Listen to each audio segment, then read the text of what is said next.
മലയാളി വാർത്ത ഇൻഡെപ്തിലേക്ക് സ്വാഗതം. 100 ദിനം പൂർത്തീകരിച്ചിട്ടും ഇതുവരെ കൂലി ക്രെഡിറ്റ് ആയിട്ടില്ല എന്നുള്ള ആശങ്കയിലാണ് കേരളത്തിലെ ഒട്ടുമിക്ക തൊഴിലുറപ്പ് തൊഴിലാളികളും. സാധാരണഗതിയിൽ പെട്ടെന്ന് തന്നെ ക്രെഡിറ്റ് ആകുന്ന കൂലി വൈകുന്നത് എന്താണ് എന്നത് തൊഴിലാളികൾക്കിടയിൽ വലിയ സംശയങ്ങളൊക്കെ ഉണ്ടാക്കുന്നുണ്ട്. അപ്പോഴും പണം വരും എന്നുള്ള ആശ്വാസമാണ്, വിശ്വാസമാണ്. എന്താണ് സംഭവിക്കുന്നത് എന്നതിനെക്കുറിച്ച് വ്യക്തതയും ഇവർക്കില്ല. എന്നാൽ ഇപ്പോൾ പുറത്തുവരുന്ന റിപ്പോർട്ടുകൾ പ്രകാരം തൊഴിലുറപ്പ് തൊഴിലാളികൾക്ക് ഒരു പണി കിട്ടാൻ ചാൻസ് ഉണ്ട് എന്നുള്ള കാര്യങ്ങളാണ് മനസ്സിലാക്കാൻ സാധിക്കുന്നത്. തൊഴിലുറപ്പ് തൊഴിലാളികളുടെ കൂലിയുമായി ബന്ധപ്പെട്ട് തന്നെയുള്ള റിപ്പോർട്ടുകളാണ് പുറത്തു വന്നിരിക്കുന്നത്. തൊഴിലുറപ്പിൽ മുന്നിലെത്താൻ വേണ്ടി 3 കോടി തൊഴിൽ ദിനമാണ് കേരളം അധികമായി നൽകിയിരിക്കുന്നത്. ഈ നടപടി കേരളത്തെ വെട്ടിലാക്കുന്നു എന്ന് തന്നെയാണ് മനസ്സിലാക്കാൻ സാധിക്കുന്നത്. ലേബർ ബജറ്റ് പുതുക്കുന്നതിനാൽ കേന്ദ്ര സർക്കാരിൽ നിന്ന് കിട്ടേണ്ടുന്ന 614 കോടി രൂപ നഷ്ടമായേക്കാനുള്ള സാധ്യതയുണ്ട് എന്നുള്ള റിപ്പോർട്ടുകളാണ് പുറത്തുവരുന്നത്. അടുത്ത വർഷത്തേക്കുള്ള ബജറ്റും 5 കോടിയായി ചുരുക്കിയതോടെ സംസ്ഥാനത്ത് തൊഴിലുറപ്പ് പദ്ധതി അവതാളത്തിലാകാനുള്ള സാധ്യതയുണ്ട് എന്ന് ഇതുമായി ബന്ധപ്പെട്ട് ചിലർ പ്രതികരിക്കുന്നു. സംസ്ഥാനത്തിന് 3059 കോടി രൂപ ഇക്കൊല്ലം കിട്ടേണ്ടതുണ്ടായിരുന്നു. എന്നാൽ ഇതുവരെ ലഭ്യമായിട്ടുള്ളത് 2445 കോടി രൂപ മാത്രമാണ്. ഓരോ വർഷവും ലേബർ ബജറ്റ് കേന്ദ്ര സർക്കാർ വെട്ടിക്കുറയ്ക്കുന്നുണ്ടെങ്കിലും സംസ്ഥാനത്തിന്റെ അപേക്ഷ പരിഗണിച്ച് അധികം തൊഴിൽ ദിനം അനുവദിക്കാറുള്ളത് പതിവാണ്. ഇത്തവണ അംഗീകരിച്ച 6 കോടിക്ക് പകരം 9 കോടി തൊഴിൽ ദിനമാണ് തിങ്കളാഴ്ചത്തോടെ പൂർത്തിയാകുന്നത്. മുൻകാലത്തിലേതുപോലെ ബജറ്റ് പുതുക്കൽ നടപടി കണക്കുകൂട്ടലിലാണ് 3 കോടി തൊഴിൽ ദിനം അധികമായി നൽകിയിരുന്നത്. 10.5 കോടി തൊഴിൽ ദിനം വരെ മുൻപ് സംസ്ഥാനത്തിന് ലഭ്യമായിട്ടുമുണ്ട്. ലേബർ ബജറ്റ് പുതുക്കണം എന്നാവശ്യപ്പെട്ട 2024 ഡിസംബർ മുതൽ ഇതുവരെ 7 തവണയാണ് കേരളം കേന്ദ്രത്തിന് കത്തയച്ചിരിക്കുന്നത്.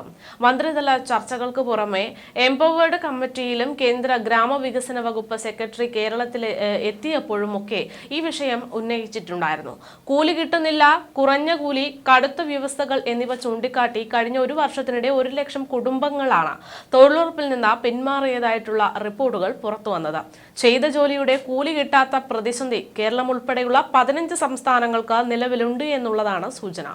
614 കോടി രൂപ കിട്ടിയില്ല എങ്കിൽ അടുത്ത സാമ്പത്തിക വർഷത്തേക്ക് അനുവദിക്കുന്ന പണത്തിൽ നിന്ന് കൂലി നൽകേണ്ടി വരുമെന്നുള്ള വലിയ ആശങ്കയിലാണ് കേരളം ഇപ്പോൾ. കഴിഞ്ഞ തവണ മന്ത്രി MP രാജേഷ് തൊഴിലുറപ്പ് തൊഴിലാളികളുടെ വേതനം അനുവദിക്കുന്നതിൽ കേന്ദ്ര കുടിശ്ശിക 813.977 കോടിയുണ്ട് എന്നുള്ള കണക്ക് നിയമസഭയിൽ അവതരിപ്പിച്ചിട്ടുണ്ട്.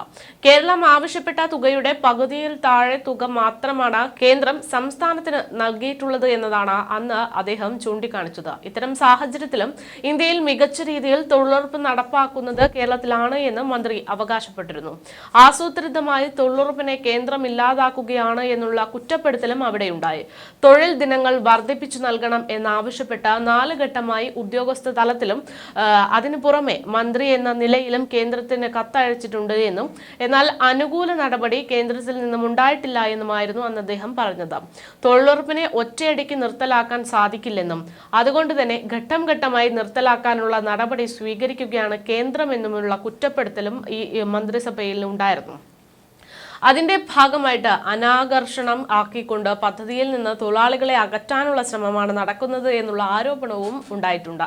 കേരളത്തിന്റെ കാര്യത്തിൽ മിനിമം കൂലിയുടെ പകുതി പോലും ലഭ്യമായിട്ടില്ല. തൊഴിലുറപ്പ് വേതനത്തിന്റെ കുടിശ്ശിക ലഭ്യമാക്കാൻ സംസ്ഥാനം നിരന്തരമായി സമ്മർദ്ദം ചെലുത്തുന്നുണ്ടെന്നും UDFന്റെ 18 MPമാർ കൂടി കേന്ദ്രത്തിൽ ഇത്തരത്തിൽ സമ്മർദ്ദം ചെലുത്തണമെന്നുമാണ് അന്ന് മന്ത്രി നിയമസഭയിൽ പറഞ്ഞത്.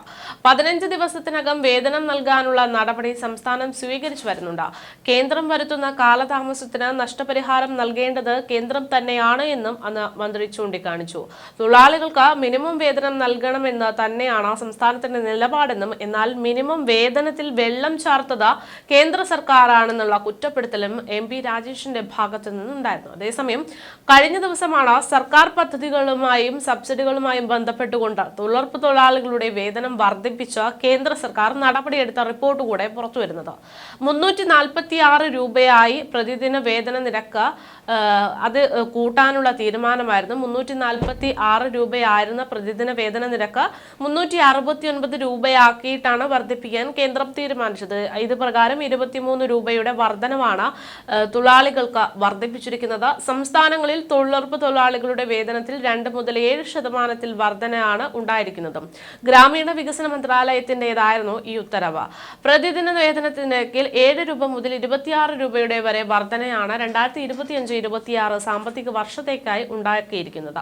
ആന്ധ്രാപ്രദേശ്, അരുണാചൽ പ്രദേശ്, അസം, നാഗാലാൻഡ്, തെലങ്കാന തുടങ്ങിയിട്ടുള്ള 7 സംസ്ഥാനങ്ങൾ 7 രൂപയോളം കൂട്ടിയിട്ടുമുണ്ട്. 26 രൂപ കൂട്ടിയ ഹരിയാനയിൽ തൊഴിലുറപ്പ് തൊഴിലാളികളുടെ ദിവസവേതനം 400 രൂപയിലേക്ക് എത്തുമെന്നുള്ള റിപ്പോർട്ടുകളും പുറത്തുവന്നു. ഒരു സംസ്ഥാനത്ത് ചരിത്രത്തിൽ ആദ്യമായിട്ടാണ് തൊഴിലുറപ്പ് തൊഴിലാളികളുടെ ദിവസവേതനം അത് 400 രൂപയിലേക്ക് എത്തുന്നത്. 2005 മഹാത്മാഗാന്ധി തൊഴിലുറപ്പ് പദ്ധതി നിയമത്തിലെ സെഷൻസ് 6 സബ് സെക്ഷൻ 1 പ്രകാരമുള്ള വേതന നിരക്കിൽ വർധനവ് വരുത്തിയിട്ടാണ് മന്ത്രാലയം ഉത്തരവ് പുറത്തിറക്കിയത്. ഏപ്രിൽ 1 മുതലാകും ഈ പുതിയ നിരക്ക് പ്രാബല്യത്തിൽ വരിക എന്നുള്ളതാണ് റിപ്പോർട്ടുകൾ ചൂണ്ടിക്കാണിക്കുന്നത്.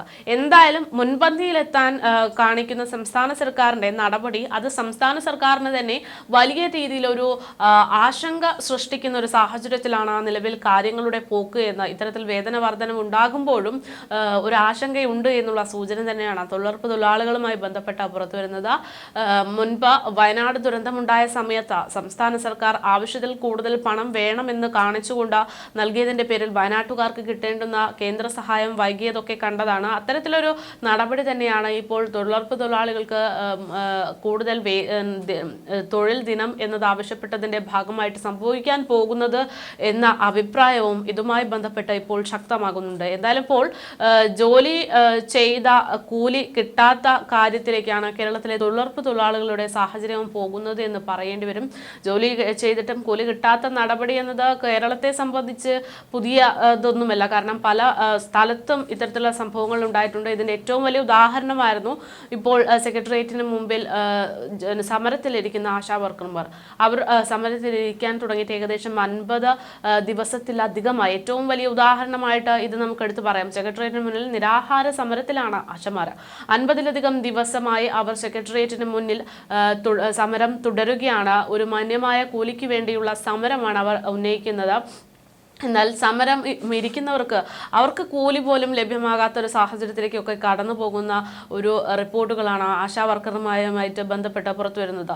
ഇനി ഇതേ ഗതി തന്നെ കേരളത്തിലെ തൊഴിലുറപ്പ് തൊഴിലാളികൾക്കും വരുമോ എന്നുള്ള ആശങ്ക ചില തൊഴിലാളികൾക്കിടയിലൊക്കെ ഉണ്ട്. എന്തായാലും ഇത് ഇത്തരത്തിലൊക്കെ സംഭവിക്കുമോ എന്നതൊക്കെ കണ്ടറിയണം. എന്തായാലും നിലവിൽ തൊഴിലുറപ്പിൽ മുന്നിലെത്താൻ വേണ്ടി 3 കോടി തൊഴിൽ ദിനം അധികമായി നൽകിയ നടപടി അത് കേരളത്തെ വെട്ടിലാക്കുന്നു എന്ന് തന്നെയാണ് മനസ്സിലാക്കാൻ സാധിക്കുന്നത്. ലേബർ ബജറ്റ് പുതുക്കാത്തതിനാൽ കേന്ദ്ര സർക്കാരിൽ നിന്ന് കിട്ടേണ്ടുന്ന 614 കോടി രൂപ നഷ്ടമായേക്കുമെന്നുള്ള ആശങ്ക തന്നെയാണ് ഇത്തരത്തിലൊരു റിപ്പോർട്ട് പുറത്തുവരാനുള്ള കാരണം. അടുത്ത വർഷത്തേക്കുള്ള ബജറ്റും 5 കോടിയായി ചുരുക്കിയതോടെ സംസ്ഥാനത്ത് തൊഴിലുറപ്പ് പദ്ധതി അവതാളത്തിലാകാനുള്ള സാധ്യത തള്ളിക്കളയാൻ സാധിക്കില്ല.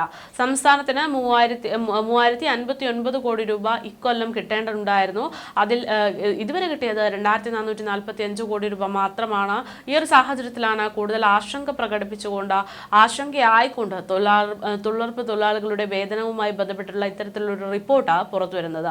എന്തായാലും ഇതിന്റെ നടപടി എന്തായിരിക്കും, കേന്ദ്രത്തിന്റെ നടപടി എന്നതൊക്കെ വൈകാതെ തന്നെ പുറത്തുവരും. നിലവിൽ കേന്ദ്ര സർക്കാർ തൊഴിലുറപ്പ് തൊഴിലാളികൾക്ക് നൽകേണ്ടുന്ന തുക ഉടൻ തന്നെ നൽകുമെന്നുള്ള പ്രതീക്ഷയാണ് തൊഴിലാളികൾക്ക്.